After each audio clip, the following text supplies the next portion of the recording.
So it looks like Bryce Young is going to be the pick. I'm not going to lie. I'm getting a little nervous. I'll tell you why right here on Locked On Panthers. You are Locked On Panthers, your daily Carolina Panthers podcast. Part of the Locked On Podcast Network. Your team every day.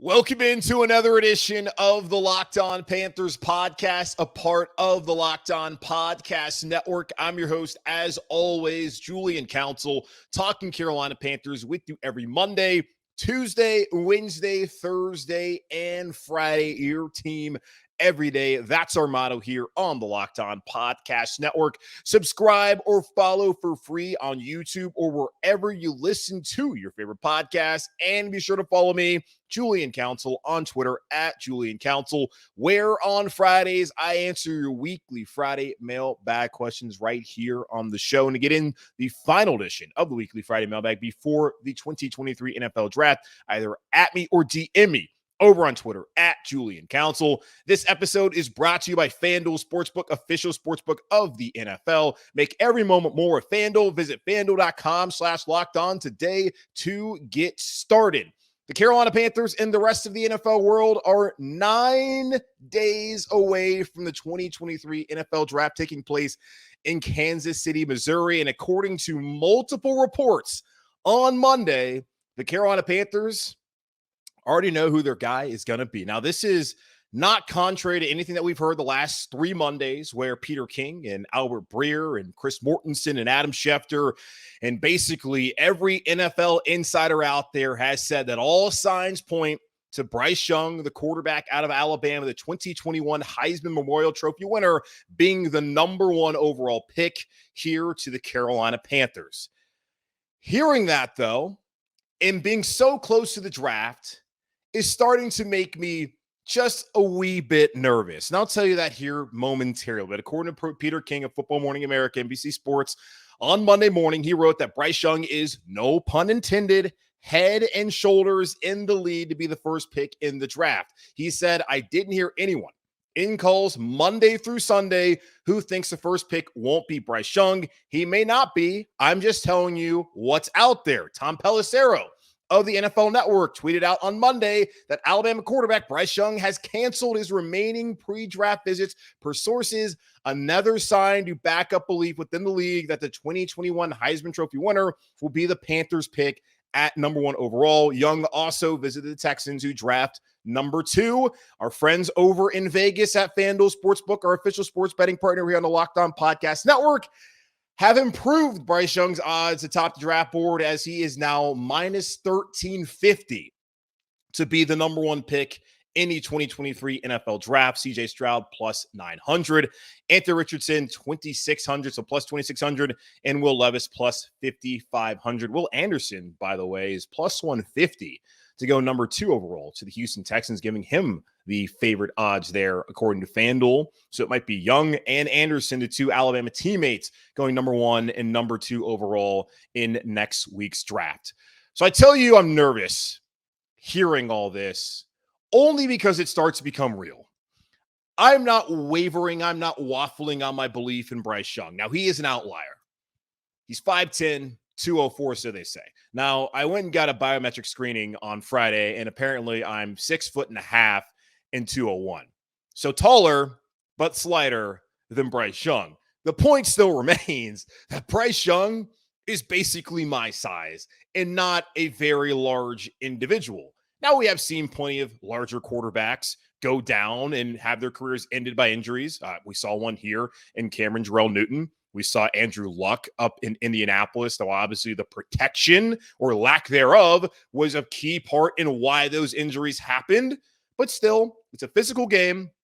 And no matter how big or tall you are, the physical toll of football will one day catch up on you. And there are legitimate concerns of whether Bryce Young, at 5'10", 204, probably really 5'10", 190, 195 playing weight, whether he can survive a 17-game season. But not just that. If he can survive 5 of them, 6 of them, 10, really what you're asking for, 10, 12, 15 of those, because you're looking for a franchise quarterback. And the hope is that's what Bryce Young will be. So when I hear the Carolina Panthers, really dating back the last 2 weeks, have all but made up their mind, it makes me nervous because now it's like, oh God, please tell me they're not going to get this wrong. Please tell me this is the guy. And listening to Matt Miller, who we spoke to last week from ESPN.com, the initial intel that he received was that CJ Stroud was the guy. And Vegas was telling you that CJ Stroud is who they wanted. But through evaluations and pro days and top 30 visits, by the way, CJ Stroud and Will Levis visiting today on Tuesday, the Carolina Panthers have decided that Bryce Young is their guy.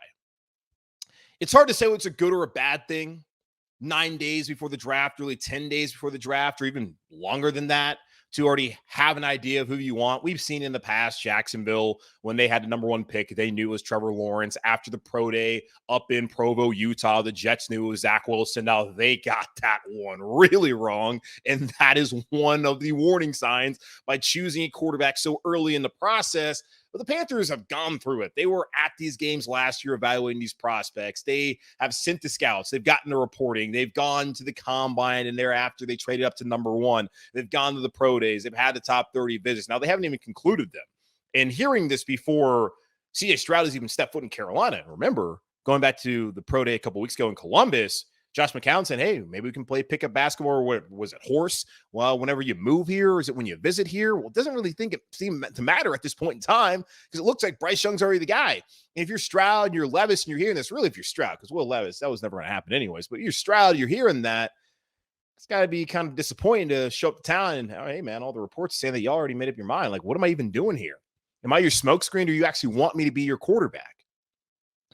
So I just get a little nervous when it seems like the Panthers, yes, they have done a really good job of, dotting all their I's and crossing all their T's and taking their time and not having their mind made up, because their mind was made up on CJ Stroud, and we would not have seen all the reporting the last 3 weeks, would not have seen the line change in Vegas and how much that really matters. I think it's based off of probably what the sports books know from the reporting that's out there, but also some things that they've been probably told under the scenes.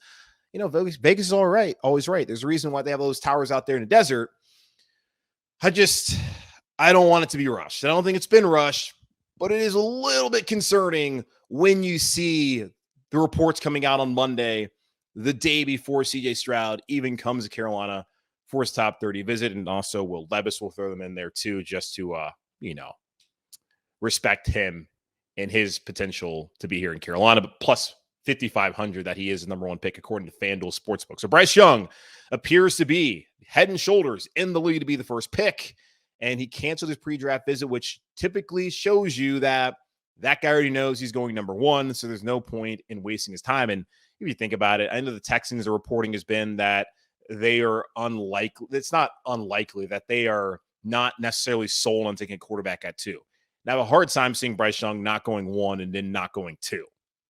So if he's already met with the Panthers and Texans, it doesn't really make a ton of sense for him to go out there and meet with, I guess, the Colts at 4 or any of the other teams here in the NFL. He's going to be a top 2 pick, and it looks like he's going to be the number 1 pick in the NFL draft. Now, part of what has me nervous about the Panthers already deciding that, okay, Young is the guy, aside from the stature and the weight, but I obviously, again, this is the guy who I wanted, and I'm not saying I just don't want Bryce Young.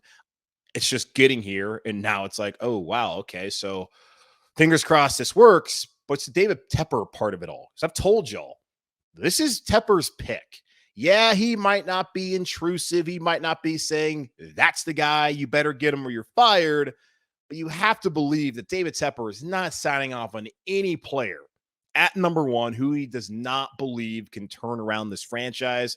We'll talk about that here in just a moment, how David Tepper factors into the Carolina Panthers potentially taking Bryce Young with the number 1 overall pick next Thursday in Kansas City.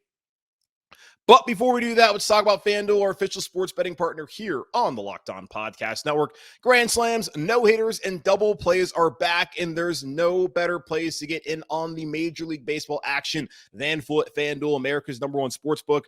That's because right now, new customers can step up to the plate with no sweat first bet up to $1,000. Just go to FanDuel.com/lockedon, sign up, place your first bet, and get up to $1,000 back in bonus bets if you don't win. So don't miss your chance to get your no sweat first bet up to $1,000 when you join FanDuel today. Just go to FanDuel.com/lockedon to sign up.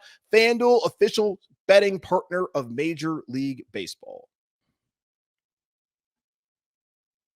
When the Carolina Panthers traded up to number 1 in the draft back on March 10th, I really should not have been surprised, and nor should have you or anyone out there should have been surprised by the Carolina Panthers deciding to go up to number 1. Why? Well, David Tepper owns the team, and David Tepper has always been described as an aggressive owner.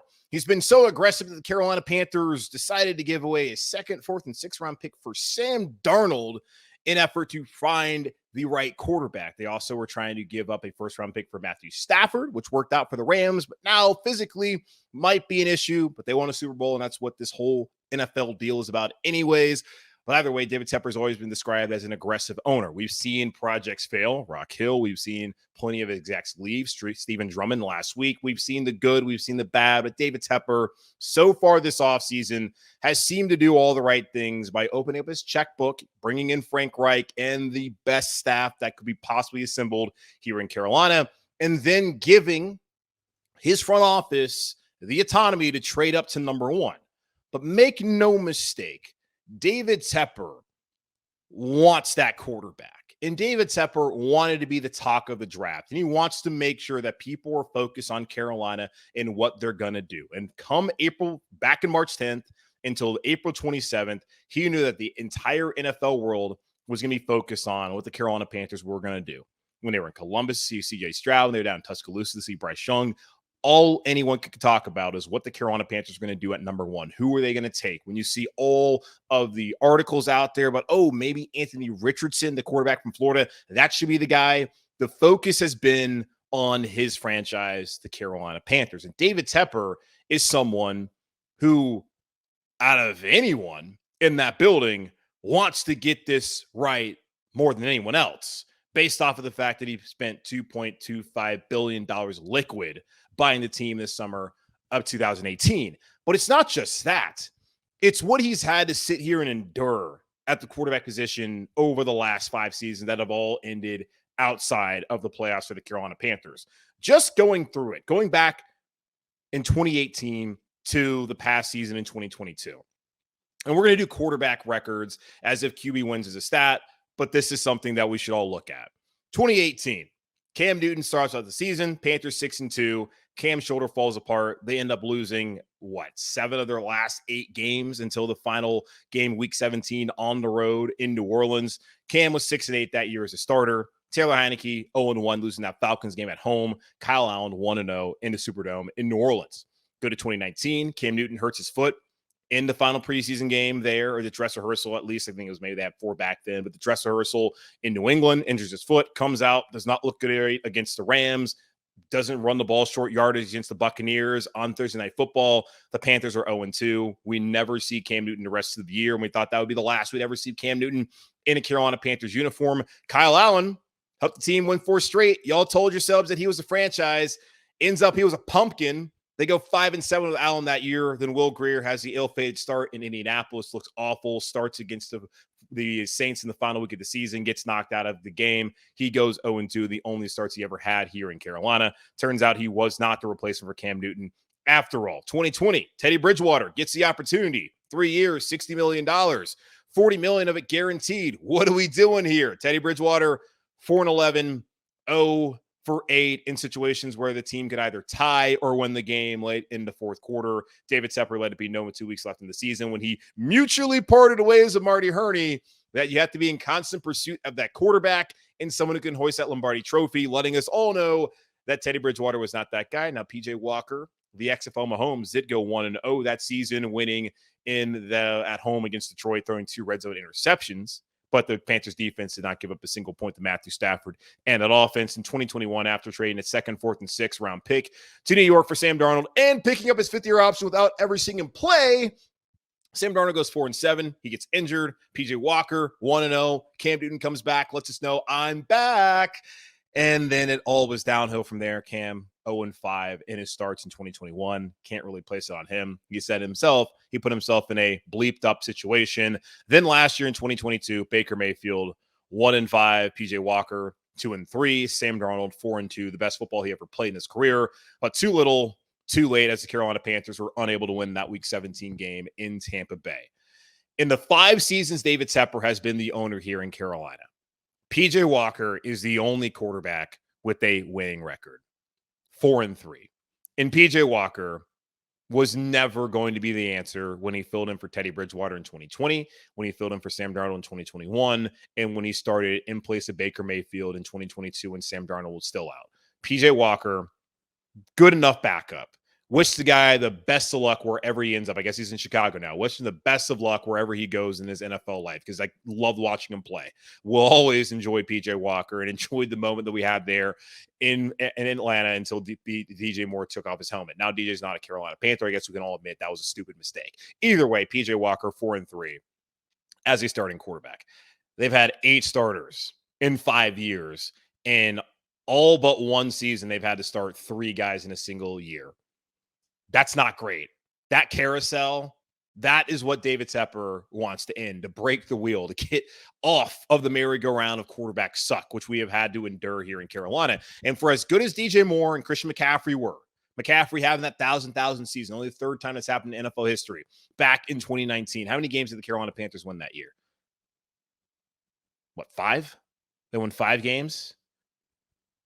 You have to have a quarterback. McCaffrey can look as great as he has looked, but if you don't have a quarterback, it doesn't matter. DJ Moore, as good as he was, did not have a quarterback, and that reflected in the amount of touchdown receptions he had here in Carolina. The offensive line improved last season, and quarterback play is still what led to the undoing here in Carolina. That, and of course, the injuries in the secondary. You cannot win without a quarterback in this league. So when I see that the Carolina Panthers are basically honed in on Bryce Young being their quarterback, that tells me that David Tepper's made up his mind.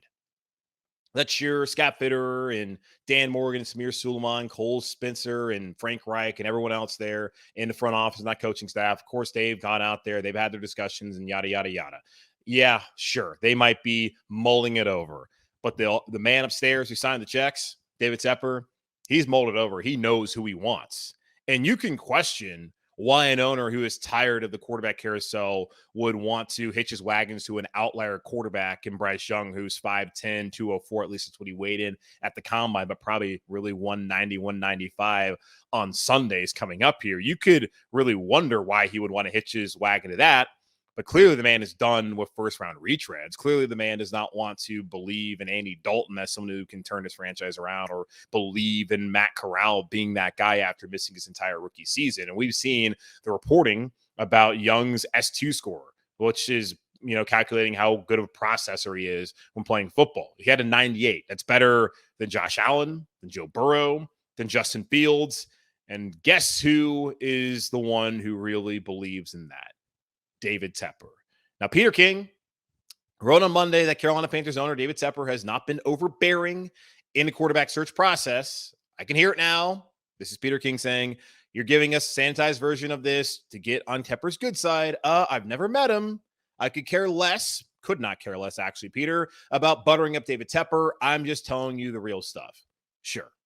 And that could be true. But we did see David Tepper there in Columbus. We did see David Tepper there in Tuscaloosa. And I know I told you, let's not read too much into it, but come on, y'all. We knew who the top 2 quarterbacks were. We knew who the guys that David Tepper wanted to sit there and have dinner with and really get to know.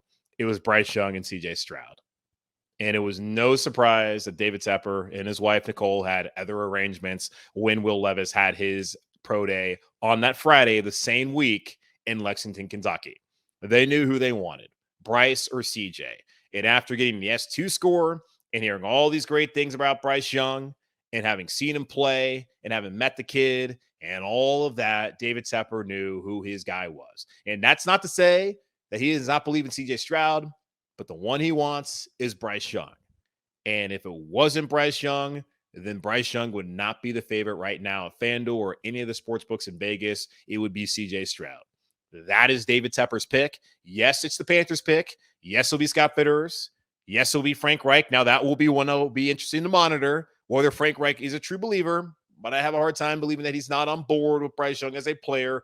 Yes, the size concerns are real, and he's not going to necessarily lie about those. And he said, hey, yeah, it's a concern. He already said it before, but they can find their way around it. At least that's what he's going to be tasked to do here over the next couple of seasons with Bryce Young as his quarterback here in Carolina. Make no mistake, y'all.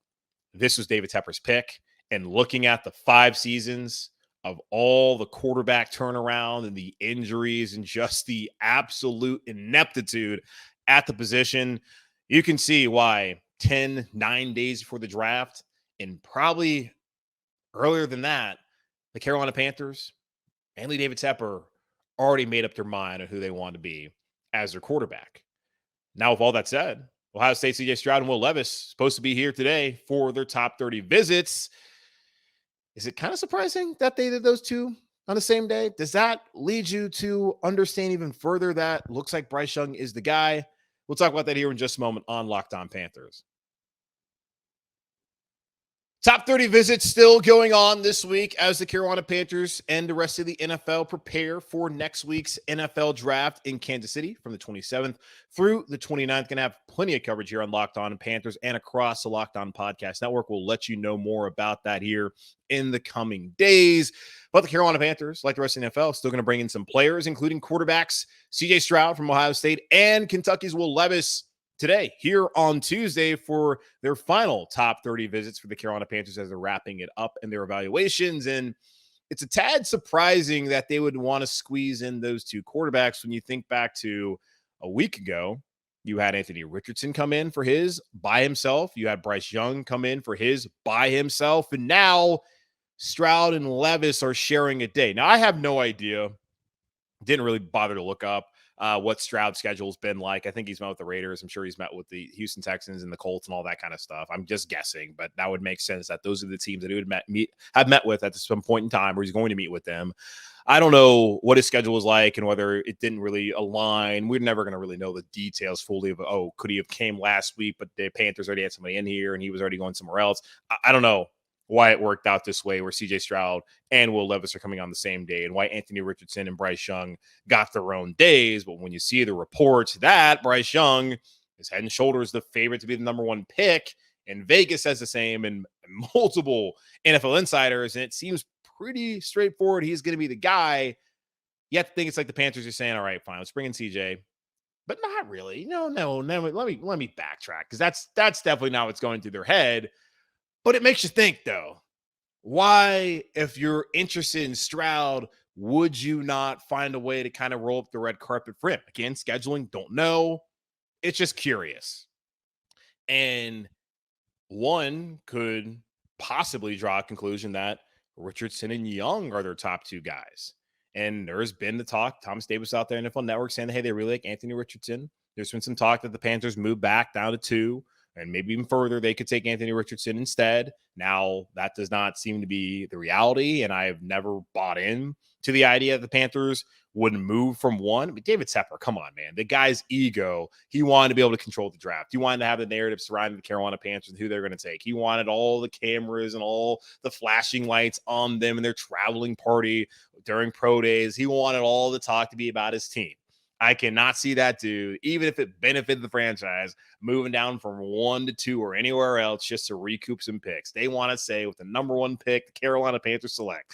That's what that guy wants. That's my belief. That's my belief.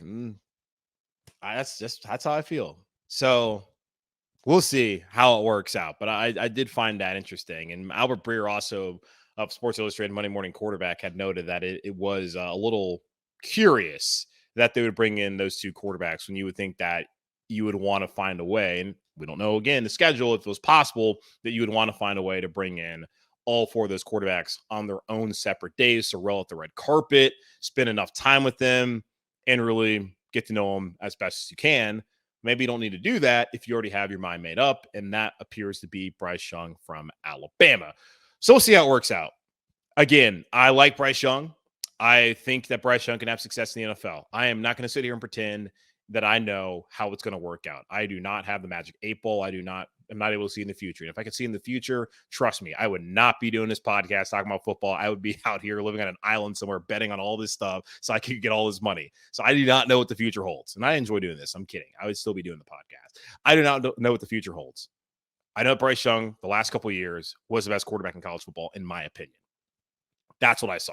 Bryce Young, the best quarterback in college football. CJ Stroud, right there behind him. Now, Caleb Williams, better than Stroud this past season. Why he won the Heisman Trophy. Drake May was also excellent. And you have to wonder if those four guys are all available right now, how would these guys go? But that's not the reality of what's happening here in 2023. Stroud's excellent, was excellent. And you do wonder if he can be what he was New Year's Eve against Georgia consistently in the NFL. And if he can, he's going to be a star.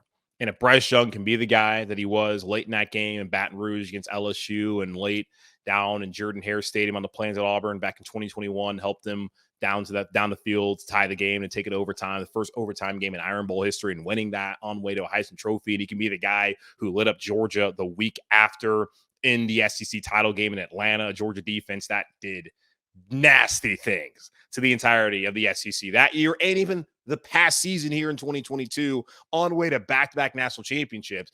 If Bryce Young can be that guy, can be the guy who, coming off of a shoulder injury, throwing shoulder, lit up Tennessee and led his team down to win the game. If he can be that guy, the same guy who led the game-winning drive against Texas, if he can be that consistently in the NFL and stay healthy and the Panthers can put things around him, he can have success.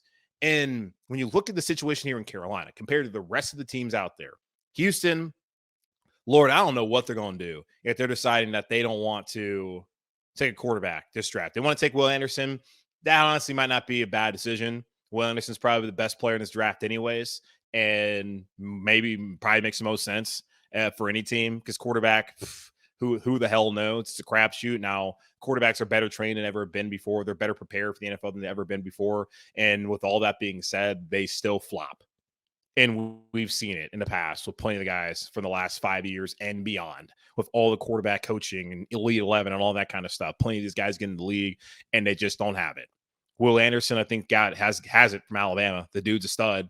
I know there's talk about Tyree Wilson at Texas Tech being better than him. I didn't watch much Texas Tech football, but when I watched Aiden Hutchinson go to the Heisman Trophy ceremony 2 years ago, thought it was absolutely insane because he did not do nearly as much damage as Will Anderson did in college football back in 2021, playing in the SEC. So maybe that's the easiest pick for Houston. I don't know. I don't know what they're going to do. That sounds crazy to me. But Bryce Young, he's that dude. And CJ Stroud, he's that dude too. It looks like Bryce is going to be the guy. And I honestly kind of lost my train of thought of what I was trying to say before going off that little aside about Houston and all that. I was going to tie it all together. Either way, I'm ready for this to happen. I'm ready to see who the quarterback's going to be. And if it's Bryce, I'm going to support him. If it's CJ, I'm going to support him. Will, Anthony, same case. Going to support those guys. But it looks like Bryce Young is going to be the guy here in Carolina. And fingers crossed, cross your heart, hope to die. Pray to God, whatever you believe in, that he is the right choice and he is the guy who can get us out of the middle of the NFL and out of the doldrums and get us back to winning football here in Carolina. And certainly pray for David Tepper, because if this is wrong and he was one of the catalysts to bringing in Bryce Young, whew, buddy, that's not going to be a good situation for him, you, or me, or anyone else who loves the Carolina Panthers. All right, that's going to wrap up this edition of the Locked On Podcast, Locked On Panthers podcast, part of the Locked On Podcast Network, hosted by yours truly, Julian Council. Subscribe or follow for free on YouTube or wherever you listen to your favorite podcast. And be sure to follow me, Julian Council, on Twitter at Julian Council, where on Friday I'll be back to answer your weekly Friday mailbag questions one last time before the start of the NFL draft next Thursday. So either at me or DM me if you'd like to participate. But in the meantime, be safe, be happy, be whole as always. Keep pounding. And I'll talk to y'all on Wednesday.